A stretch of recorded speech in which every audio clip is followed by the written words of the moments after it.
Vegas this morning from L.A. We'll talk wall-to-wall hoops. And, of course, three-time NBA champion Udonis Haslem. UD is in the house. Can't get enough action out there in Vegas because he's still out there in the 111-degree heat. And I'm George Sedano in for Malika Andrews. So let's get right to it. LeBron James was in attendance for the Lakers Summer League game against the Pelicans to watch Bronny and company get their first win in Las Vegas. This, of course, in the midst of all the chatter surrounding where LeBron will play this season and perhaps beyond after his agent Rich Paul made an interestingly worded statement to our Shams Charania in late June.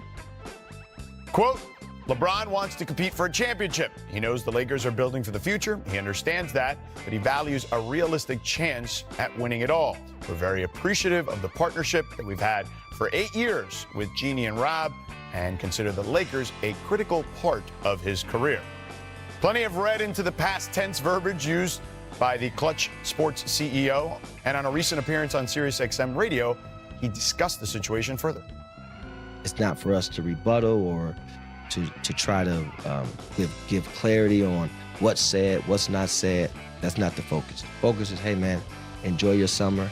There's never been an expectation on anyone like it's been on him. But my thing is just continue to find your joy.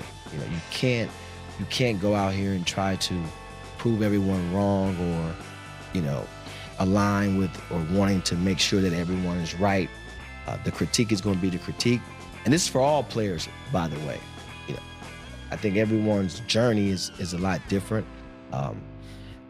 The success of some and the failures or the so-called failures of others, it depends on what lens you're looking out of.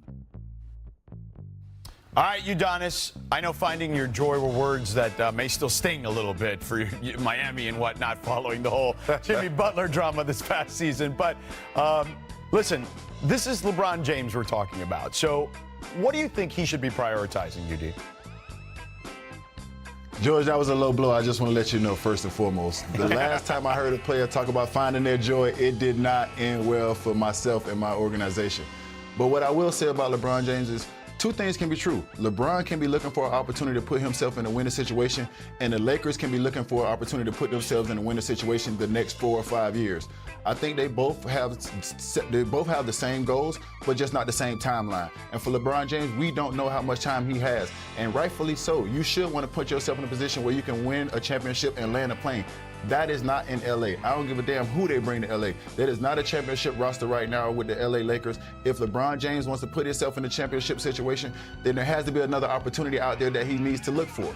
I do know a place where he is welcome, and he will always be welcome, just to put that out there. You know what I'm saying? The keys under the mat? But George, you asked, what should LeBron be prioritizing? He's already told us what he's prioritizing. And it's not, he didn't tell us with the statement, he told us with the decision to opt into the last year of his contract. He's prioritizing the finances. He's prioritizing the $52.6 million. Who could blame him for that? Right? Nobody gonna be mad at you. But my point is this, you prioritize finances over flexibility. If he wanted the option of choosing whatever team, of putting himself in the best position to compete for a championship this year, he could have taken that. It would have cost him a lot of money. But at this point, hey, enjoy your summer, and we'll see you for Lakers training camp because you opted in to be on the Los Angeles Lakers roster. I'm going to go glass half full. UD's going to yell at me for it. Uh-oh. Get ready, UD. Look, they were 20-12 after the Luka trade.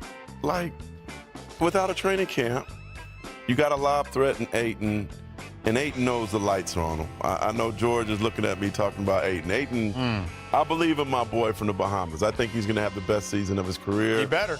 And then here's the thing. I think patience is best for LeBron now. But if by the trade deadline, Rob Pelinka doesn't put a championship, like I think he needs more time. We've seen trades get made at the beginning of training camp. But if it doesn't look right at the trade deadline, I think it's a little easier to trade him even with that money at the halfway point. Be patient, wait, and see what happens. Go ahead, UD. I mean, this is a guy who's seen everything but the win. You're not going to run the banana in the tailpipe on LeBron James. When he walks in that locker room, he knows that is a championship roster. He knows if he has a chance to realistically win a championship. When you look at what Houston has done, when you look at Minnesota getting another year better, when you look at what they've done at Oklahoma City, bringing their core back and extending those guys, they do not have a chance in hell on winning a championship with the Los Angeles Lakers this particular season. So if LeBron James wants that opportunity, he has to put himself in that situation moving forward, and that is not going to be with the Los Angeles Lakers. That's just my opinion, hands down. Yeah, listen, I would agree with you, UD. I'm here in LA. I'm here every day. I think at best you can make the case they're like the 5th or 6th best team in the Western Conference on paper at the moment. But yeah, I don't know if I see a championship roster, especially once you get past the first couple of players in their rotation. But listen, our reporter Dave McMiniman covers the Lakers all the time as well here for our company here at ESPN. He had some boots on the ground reporting in Vegas after talking to both the Lakers and LeBron's camp. Let's take a listen. The question on everybody's mind is, where will LeBron be playing next season? Some have posited that the true cause of the situation was the Lakers not offering LeBron a contract beyond next season, but Rich Paul told me that they never asked for one. Paul also made it clear to me that LeBron has not asked for a trade, and Paul hasn't even discussed the possibility of wanting a trade in the future with the Lakers. Paul did tell me that 4 teams contacted him with interest in trading for LeBron, though. Now, I asked LeBron just before tip-off if he'd like to join the broadcast to discuss everything, and he told me, quote, "I ain't got nothing to talk about." Okay, listen, stars turn down interviews all the time, but I mean, there's kind of something to talk about, at least a little bit here.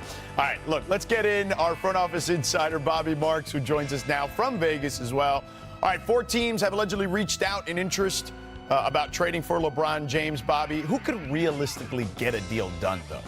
Well, that's the biggest question, George, is like, what does LeBron James want? And here's a player, one of 2, that has a no trade clause in his contract. His contract's at $53 million. Certainly when you look at teams like Golden State, that would, of course, probably make the most sense when you're trying to swap Jimmy Butler out for LeBron James. That trade actually works when you look at it from a perspective. The question would be, of course, would the Lakers want an extra year of Jimmy Butler? Remember, this is a team that's prioritizing cap space post LeBron James. I think the second team, of course, is the New York Knicks. Of course, when you look at a player like Karl Anthony Towns, that trade matches. They have players like OG Anunoby, Mikal Bridges, Josh Hart. It does become a little bit complicated because of the finances.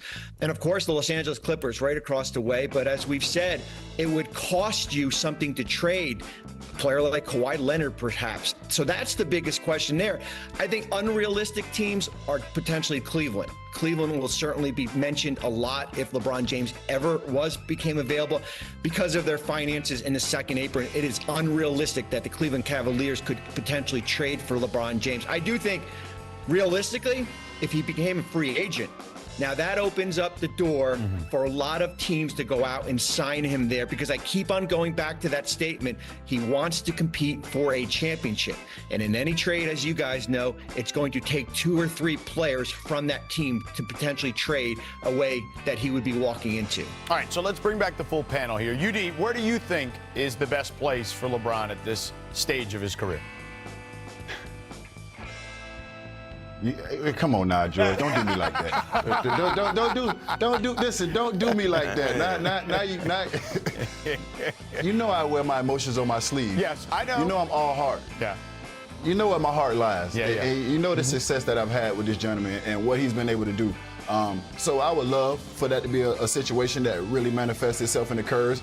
But at the end of the day, man, like I said before, LeBron James has earned the right to go and put himself in the situation win the championship as soon as possible. And the Miami Heat are a situation where I love that organization, but we're trying to figure things out right now. So is that a situation for him? He has to look at that and figure that out for himself. But, you know, we have great pieces. We have Tyler Hero. We have Bam Adebayo. We just made some moves. So we'll see what happens, man. But at the end of the day, man, I love Bron. I'm going to be a fan of his wherever he goes. And I got a chance to land my own plane. I know how special that was for me to put myself in that situation and have that experience. And he deserves that experience as well. I am all for the return of the king, to borrow from the Wendy and Mac 10 book title, but not to Miami, to where it all began, to where he went back and delivered the only title in the last however many thousand years of Cleveland pro sports history, but not this year. Play it out with the Lakers this year. You'll have all the options on the table next summer. Go back to Cleveland next summer. They're not giving up pieces to get you in that case. They've got a loaded roster. Well, they can't really do it, to be honest, as Bobby mentioned. Yeah, and so go back next summer, go home next summer, and help the Cavaliers get over that big old hump again, and they would have a real deal championship chance adding LeBron to that roster. Cleveland, this is for you. What do you think, Mark? New York, New York. What? You got to go to the Big Apple, man. If you're going to go somewhere, go big.